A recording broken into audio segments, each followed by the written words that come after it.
नमस्कार विद्यार्थी मित्रांनो. आज आपण बघणार आहोत बुद्धिमत्तेतील प्रकरण इंग्रजी वर्णमाला.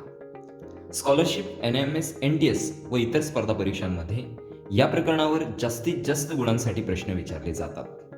चला तर मग बघूयात इंग्रजी वर्णमाला. इंग्रजी वर्णमालेमध्ये यात अक्षर किंवा अक्षर गटामध्ये विशिष्ट असा संबंध असतो आणि आपल्याला दिलेल्या पदावरून अक्षरांचा किंवा त्या अक्षर गटांचा संबंध व क्रम लक्षात घेऊन त्यात क्रमाने येणारे किंवा गाळलेले पद पर्यायातून निवडायचे असते. त्यासाठी आपल्याला अशा प्रकारची इंग्रजी वर्णमाला प्रत्येक उदाहरणासाठी आवश्यक आहे, जेणेकरून आपण कमीत कमी वेळेमध्ये प्रश्न सोडवू शकतोय. आपण इंग्रजी वर्णमालेमधील क्रम या उपभागासाठी आपल्या सोयीनुसार एक अक्षर वर्णमाला, 2 अक्षरी वर्णमाला, 3 किंवा 4 अक्षरी वर्णमाला, अक्षर अंक संयुक्त माला अशा प्रकारे 4 भागांमध्ये विभागणी केलेली आहे. म्हणजेच येणाऱ्या प्रश्नाचे उत्तर कमीत कमी वेळेत व अचूक सोडवण्यासाठी आपल्याला काही युक्त्यांचा वापर करता येऊ शकतोय. एक वर्ण अक्षर मालिकेसाठी आपण बघतोय पहिलं उदाहरण JLNP व प्रश्नचिन्ह. प्रश्नचिन्हाच्या ठिकाणी कुठले वर्ण येईल? या ठिकाणी जे वर्ण 10व्या क्रमांकावर आहे, त्यानंतर L वर्ण 12व्या क्रमांकावर आहे, N वर्ण 14व्या क्रमांकावर आहे, तर P वर्ण 16व्या क्रमांकावर आहे. आपण या चारही वर्णांचा जर विचार केला तर 10, 12, 14, 16 त्यानंतर 2 ने पुढे असणारं वर्ण म्हणजे 18व्या क्रमांकाचं वर्ण, तर R हे 18व्या क्रमांकाचं वर्ण आहे. म्हणजेच इथे पर्याय येईल आपला 8. आपण बघतोय उदाहरण क्रमांक 2 OMKIG व पुढील वर्ण कुठले असेल? पुन्हा एकदा आपण O चा क्रमांक बघतोय इकडे 15, M चा क्रमांक 13 आहे, त्यानंतर K चा क्रमांक 11 आहे, I चा क्रमांक 9 आहे आणि G चा क्रमांक 7 आहे. 15 2 कमी झाले 13, 2 कमी 11, 2 कमी 9, 2 कमी 7 आणि 7 मधून 2 कमी केल्यावर 5 येणार. अर्थातच 5वे वर्ण जे आहे ते ई आहे, म्हणून इथे पर्याय क्रमांक 1 ई असेल. आता आपण 2 वर्ण असलेल्या जे अक्षर गट आहेत त्या अक्षर गटांसंदर्भातील प्रश्न बघूयात. यामध्ये पहिल्यांदा आपल्याला दिलेला आहे AX BW CV DU. आपण पुन्हा एकदा प्रत्येक वर्णाचा क्रमांक लिहूयात. A चा क्रमांक 1 आहे तर X चा क्रमांक 24 आहे, B चा क्रमांक 2 आहे, W चा क्रमांक 23 आहे, C चा क्रमांक 3 आहे तर V चा क्रमांक 22 आहे, त्यानंतर D चा क्रमांक 4 आहे तर U चा क्रमांक 21 आहे. प्रत्येक ठिकाणी आपण जर बघितलं तर पहिलं वर्ण, त्यानंतर दुसरं वर्ण, तिसरं वर्ण, चौथं वर्ण, अर्थातच येणारं जे वर्ण असेल ते 5वं वर्ण असेल. त्याचप्रमाणे आपण या ठिकाणी 24वे वर्ण, 23वे वर्ण, 22वे वर्ण, 21वे वर्ण व पुढील येणारे वर्ण हे 20वे वर्ण असणार आहे. मग इथे आपण जर विचार केला तर 5वं वर्ण ई आहे आणि त्यानंतर 20वा वर्ण जे आहे ते टी आहे, म्हणजे पर्याय क्रमांक ET येणार. त्याचबरोबर आपण इथे एक अजून नियम शिकणार आहोत की 1 व 24 यांची बेरीज 25 येणार आहे, 2 व 23 यांची बेरीज 25, 3 आणि 22 25, 4 21 25 आणि 5 आणि 20 25. म्हणजे इथे आपल्याला अजून एक नियम शिकायला मिळेल, तो म्हणजे 2-2 वर्णांमध्ये जो गट आहे त्या गटांमधील वर्णांचा बेरीज ही सारखी येऊ शकते. उदाहरण क्रमांक 4 JCचा गट LE NG PI आणि पुढील गट कोणता असेल? प्रत्येक उदाहरणामध्ये आपल्याला वर्णांचा क्रम लिहायचा आहे. J चा क्रम आहे 10 तर C आहे 3ऱ्या क्रमांकावर, त्यानंतर L चा क्रम आहे 12, E आहे 5व्या क्रमांकावर, त्यानंतर N चा क्रम 14 आहे, G चा क्रम 7वा आहे, त्यानंतर P चा क्रम 16वा आहे तर I चा क्रम हा 9वा आहे. यामध्ये आपण विचार केल्यानंतर आपल्याला असं दिसतंय की पहिलं जे वर्ण आहे त्यामध्ये 10, 12, 14, 16 म्हणजेच 2-2चा फरक वाढत गेलेला आहे आणि पुढचं वर्ण असणार आहे 18वे. म्हणजे 18वे वर्ण तर आर असेल. त्यानंतर दुसऱ्या आपण वर्णाचा जर विचार केला तर ज्याच्यामध्ये 3 5 5 7 7 9 9 आणि पुढचं वर्ण असेल 3 5 2 ने वाढलंय, 5 7 2 ने वाढलंय, 9 2 ने वाढलंय आणि 9 मध्ये 2 मिळवले तर 11वे वर्ण. मग 11वे वर्ण काय असेल तर ते के. या ठिकाणी पर्याय क्रमांक पहिलं आर के.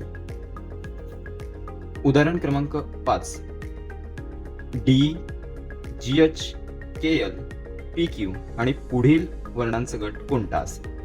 नेहमीप्रमाणे आपण काय करतोय, डी कितव्या क्रमांकाचं वर्ण आहे तर 4. त्यानंतर ई आहे 5व्या क्रमांकाचं वर्ण, जी आहे 7व्या, तर एच आहे 8व्या. त्यानंतर के आहे 11व्या क्रमांकाचं वर्ण, एल आहे 12व्या क्रमांकाचं वर्ण, पी आहे 16व्या क्रमांकाचं वर्ण, क्यू आहे 17व्या क्रमांकाचं वर्ण. निरीक्षण केल्यानंतर असे दिसून येते की 4 5 7 8 11 12 16 17 हे सलग लागून असलेले वर्ण आहेत. या ठिकाणी दिसतंय की 6वं वर्ण दिलेलं नाही. त्यानंतर इथे 9वं आणि 10वं वर्ण दिलेलं नाही. इकडे 11वं दिलंय, 12वं दिलंय. त्यानंतर 13वं 14वं 15वं वर्ण नाही आणि 16 17 सलग आहे. 6 एकच वर्णाचा फरक आहे. 9 10 2 वर्णांचे फरक आहेत. 13 14 15 3 वर्णांचे फरक आहेत. आपण इथे असा निकष लावू शकतोय की 16 17 दिलेत, त्यानंतर 4 वर्णांचा फरक घेऊयात.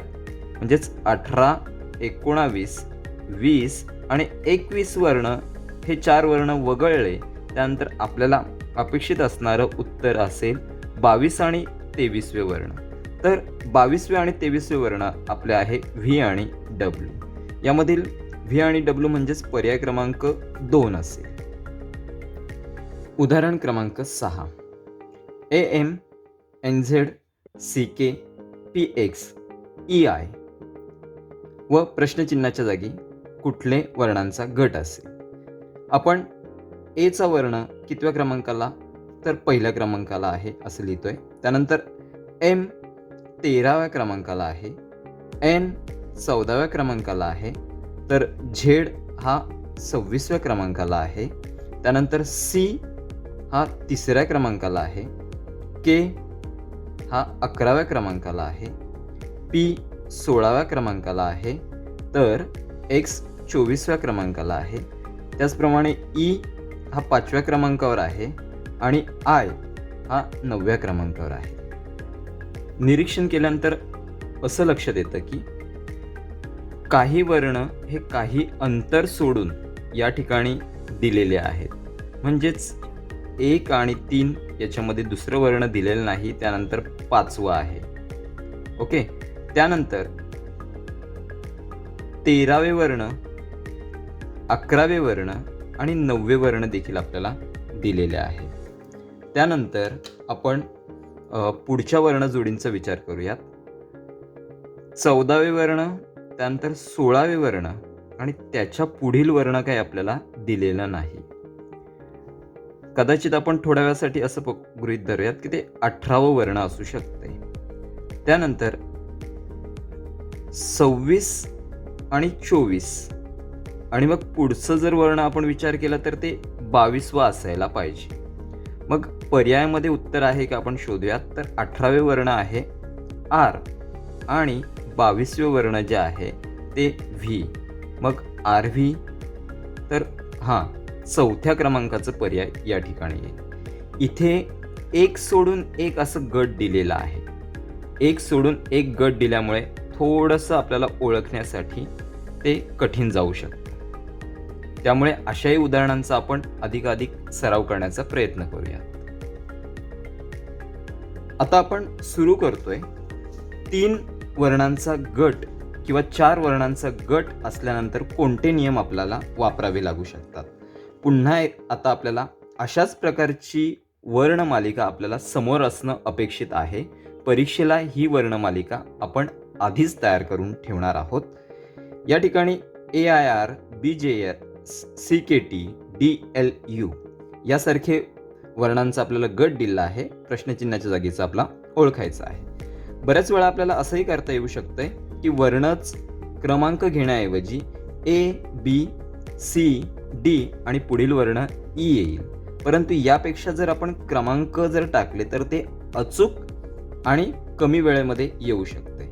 तर Aचा वर्ण क्रमांक आहे 1, आयचा वर्ण क्रमांक आहे 9, आरचा वर्ण क्रमांक आहे 18. त्यानंतर बी आहे दुसऱ्या क्रमांकाचं वर्ण, जे आहे 10व्या क्रमांकाचं वर्ण, एस आहे 19व्या क्रमांकाचं वर्ण. त्यानंतर सी आहे तिसऱ्या क्रमांकाचं वर्ण, के आहे 11व्या क्रमांकाचं वर्ण, टी आहे 20व्या क्रमांकाचं वर्ण. त्यानंतर डी आहे 4थ्या क्रमांकाचं, एल आहे 12व्या क्रमांकाचं, यू आहे 21व्या क्रमांकाचं वर्ण. थोडं निरीक्षण केल्यानंतर आपण 3 गटामध्ये पहिल्या वर्णाचा विचार करूयात. तर पहिलं मध्ये एक वर्णमाला सुरू झालेली आहे ए बी, त्यानंतर सी म्हणजे तिसरं चौथं वर्ण, त्यानंतर आपोआपच इथे पहिलं वर्ण 5वं येऊ शकतं. त्यानंतर आपण दुसऱ्या पदाचा विचार करूयात. 9 नंतर येणार 10, 10 नंतर आले 11, 11 नंतर आले 12वे वर्ण, 12व्या वर्णानंतर अर्थातच 13वे वर्ण असणार आहे. त्यानंतर आपण तिसरं वर्ण बघतोय 18वं आहे, 18व्या नंतर 19वा वर्ण आहे, 19व्या नंतर 20वा वर्ण आहे, 20व्या नंतर 21वं वर्ण आहे, 21व्या वर्णानंतर अर्थातच असणार आहे 22वं वर्ण. आणि या तिन्ही वर्णांचा जर विचार केला तर 5वं वर्ण आहे तुमचं ई, 13वे वर्ण जे आहे ते एम, तर 22व्या क्रमांकाचं वर्ण आहे व्ही. म्हणजेच आपण विचार केला तर पर्याय क्रमांक ई एम व्ही चौथा असेल. एन एम एल के पुढे काय असू शकतं? तर एन 14वे वर्ण आहे, एम 13वे वर्ण आहे, एल 12वे वर्ण आहे, के 11वे वर्ण आहे. अर्थातच पुढचा वर्ण जे असू शकतोय. म्हणजे आपण प्रत्येक वेळेस क्रमांक न टाकता या पद्धतीने सुद्धा उदाहरण सोडू शकतोय. प्रत्येक गटामधील आपण मधल्या वर्णाचा विचार करतोय. जे, आय, एच, जी. आपण जर विचार केला तर जे 10व्या वर्ण आहे, त्यानंतर आय 9वे वर्ण आहे, एच 8वे वर्ण आहे, जी 7वे वर्ण आहे. अर्थातच पुढचं वर्ण एफ असू शकतं. त्यामुळे आपण इथे 6वे वर्ण म्हणून एफ घेतलेला आहे. त्यानंतर आपण गटामधील तिसऱ्या वर्णाचा विचार करतोय. F, G, H, I, F, G, H, I. अर्थातच पुढचं वर्ण असेल जे, म्हणजे इथे इंग्रजी वर्णमालिकेमधील क्रमाने वर्ण दिलेले आहेत. मग जे एफ जी इथे आपल्याला पर्याय क्रमांक 1 दिसतोय. उदाहरण 9. P Q S T Q R R S R S Q R S T P Q आणि प्रश्नचिन्ह. इथे 4 वर्णांचा एक गट आपल्याला दिलेला आहे. यामध्ये थोडं निरीक्षण केल्यानंतर लक्षात येतं की सर्व जे वर्ण दिले आहेत ते P Q R S T या दरम्यानचेच आहेत. आपण बघूयात प्रत्येक गटामधील पहिला वर्ण काय नियम आपल्याला सांगतोय. पी नंतर क्यू आर एस, म्हणजेच पी क्यू आर एस हे लागूनच आहेत. अर्थातच इकडे जो वर्ण असेल तो टी असायला पाहिजे. त्यानंतर आपण दुसरा वर्ण बघतोय. क्यू आर एस टी हे देखील लागूनच आहेत. क्यू आर एस टी आणि पुढील जे वर्ण आहे ते यू असायला पाहिजे. म्हणजे या ठिकाणी आपण यू वर्ण घेतो. त्यानंतर तिसऱ्या वर्णाचा आपण विचार करतोय. एस आर क्यू, त्यानंतर पी, म्हणजे उलट वर्णमालिका आपल्याला दिली आहे. जर आपण ती सुलट करून घेतली तर पी क्यू आर एस, म्हणजेच आपल्याला इथे पीच्या आधीचा वर्ण पाहिजे. तो पीच्या आधीचा वर्ण असेल ओ. मग आपण या ठिकाणी तिसरं वर्ण ओ घेतोय. त्यानंतर चौथ्या वर्णांचा आपण प्रत्येक गटातील विचार करूयात. टी नंतर एस, एस नंतर आर, आर नंतर Q, Q R S T, Q R S T. म्हणजेच या ठिकाणी देखील क्यूच्या आधीचा वर्ण येईल आणि क्यूच्या आधीचा वर्ण आहे पी. म्हणजे इथे आपल्याला टी यू ओ पी हा अक्षर गट मिळतोय. मग टी यू ओ पी बघितलं आपण तर या ठिकाणी तिसऱ्या नंबरचं पर्याय येईल. उदाहरण क्रमांक 10. या ठिकाणी देखील 4 गट आपल्याला दिलेले आहेत. E I M Q, F J N R, G K O S, H L P T आणि पुढील वर्ण गट कुठला असेल. पुन्हा आपण मागील उदाहरणाप्रमाणेच करूयात. प्रत्येक गटामधील पहिल्या वर्णांचा विचार करूयात. ई नंतर एफ, जी, जी नंतर एच आणि एच नंतर वर्ण असेल आय. त्यानंतर आपण दुसऱ्या वर्णांचा विचार करतोय प्रत्येक गटामधील. आय, आय नंतर असेल जे, जे नंतर के आहे, के नंतर एल आहे आणि इंग्रजी वर्णमालेचा विचार जर केला तर एल नंतर येणार वर्ण आहे एम. त्यानंतर आपण पुढच्या वर्णाचा विचार करतोय म्हणजेच तिसऱ्या क्रमांकाचा वर्ण ज्यामध्ये एम आहे. एम नंतर एन, एन नंतर ओ, ओ नंतर पी वर्ण येणार. म्हणजेच M N O P, M N O P आणि पुढचं वर्ण असणार आहे क्यू. त्यानंतर आपण चौथ्या वर्णांचा विचार करतोय. क्यू आर, त्यानंतर एस वर्ण येतोय, एस नंतर वर्ण येतोय टी. मग क्यू आर एस टी अर्थातच पुढचा वर्ण येणार यू. मग आय एम क्यू यू हा आपल्याला वर्णगट मिळतोय. आय एम क्यू यू पहिलाच पर्याय या ठिकाणी आहे. आपण पुढील उदाहरण बघतोय. G R E A T great शब्द आहे. 5 वर्ण आहेत. त्यानंतर टी जी आर ई 4 वर्ण आहेत. त्यानंतर ई टी जी 3 वर्ण आहेत आणि पुढे प्रश्नचिन्ह दिलंय. पर्यायांचा जर विचार केला तर उत्तर 2 वर्ण येणार आहे. प्रथमतः आपण ग्रेट या शब्दाचा विचार करूयात. 5 वर्ण आहेत. पुढील वर्ण गटामध्ये 4 वर्ण आहेत. म्हणजेच एक वर्ण कमी झालेला आहे. तो कमी झालेला वर्ण आपल्याला दिसतोय ए. ए वर्ण या ठिकाणी गाळून टाकलेला आहे आणि क्रमांचा जर विचार केला तर आपल्याला जी आर ई सलग दिसतोय. फक्त जो शेवटचा होता 5व्या नंबरचा वर्ण तो पुढच्या गटामध्ये पहिल्या आलेला आहे. चला पुढील गटाचा विचार करूयात. E T G. इथे जर विचार केला तर टी जीचा क्रम आपल्याला दिसतोय टी जी आणि आर वर्ण कॅन्सल केलेला आहे. त्यानंतर ई हा इथे 4थ्या क्रमांकाला होता, तो इथे पहिल्या क्रमांकाला आला आहे. अर्थातच थोडं निरीक्षण केल्यानंतर असं लक्षात येतं की जो शेवटून दुसरा आहे तो या ठिकाणी कॅन्सल होतोय. शेवटून दुसरा तर या ठिकाणी अर्थातच टी हा कॅन्सल होईल आणि जीचा प्रथम क्रमांक येईल आणि ई दुसऱ्या क्रमांकावर असेल. म्हणजे जी ई हा पर्याय क्रमांक असू शकतोय.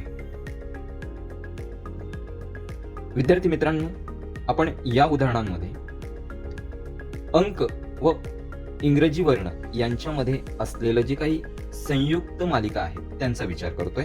इथेही मागील प्रमाणेच पहिल्यांदा आपण अंकांचा विचार करूयात.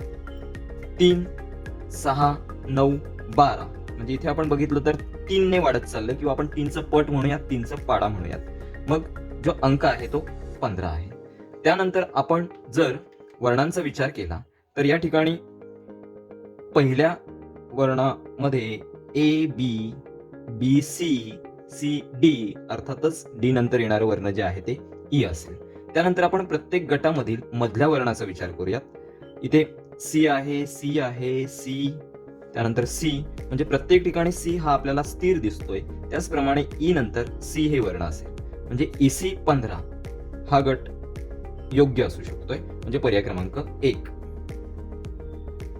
अंक अक्षर संयुक्त मालेतील पुढील उदाहरण: V6T, T8R, R10P आणि प्रश्नचिन्हाच्या जागी काय येईल? आपण प्रथम वर्णाचा विचार करूयात. V हे 22वे वर्ण आहे. त्यानंतर T हे 20वे वर्ण आहे. R हे 18वे वर्ण आहे. 22 2 कमी 20 2 कमी 18 मग 2 कमी 16वे वर्ण. 16वे वर्ण हे P असेल. त्यानंतर आपण अंकाचा विचार करतोय. 6 नंतर 8 आहे, 8 नंतर 10 आहे, 2चा फरक दिसतोय. 10 नंतर अर्थातच 12 असेल. प्रत्येक वर्ण गटातील आपण तिसऱ्या वर्णाचा विचार करूयात. T हे 20वे वर्ण आहे. R हे 18वे वर्ण आहे. त्यानंतर P हे 16वे वर्ण आहे. म्हणजे 20 18 16 मग पुढील वर्ण हा 14वा असू शकतो. 14वा वर्ण म्हणजेच N आहे. मग P12N. तर या ठिकाणी P12N असलेलं हे तिसरा पर्याय आहे. पुढील उदाहरण: A 25C, B 24D, C 23E आणि D 22F. प्रश्नचिन्हाच्या जागी कुठला वर्णगट येईल? A चा क्रमांक आहे पहिला, B दुसरा, C तिसरा, D चौथा. मग इथे 5व्या क्रमांकावर असलेलं E हे वर्ण येईल. त्यानंतर आपण संख्यांचा विचार करतोय. 25 नंतर 24 आलेत, 24 नंतर 23 आलेत, 23 नंतर 22 आलेत. संख्या एक एकने कमी होऊन गेले म्हणून E नंतर 21 येईल. त्यानंतर C नंतर वर्ण आलेला आहे D नंतर वर्ण आलेला आहे E नंतर वर्ण आलेला आहे F. अर्थातच F नंतर वर्ण येणार आहे G. मग आपला गट आहे E21G. तर यातील पहिलंच गट आहे E21G. अंक अक्षर संयुक्त मालामधील आपण पुढील उदाहरण बघतोय. B चा वर्ण क्रमांक आहे 2. त्यानंतर D चा वर्ण क्रमांक आहे 4. I चा वर्ण क्रमांक आहे 9. K चा वर्ण क्रमांक आहे 11. P चा वर्ण क्रमांक आहे 16. R चा वर्ण क्रमांक आहे 18. आपण गटांचं निरीक्षण करूयात. 2 त्यानंतर अंक तिसरा आलाय, चौथा 5वा.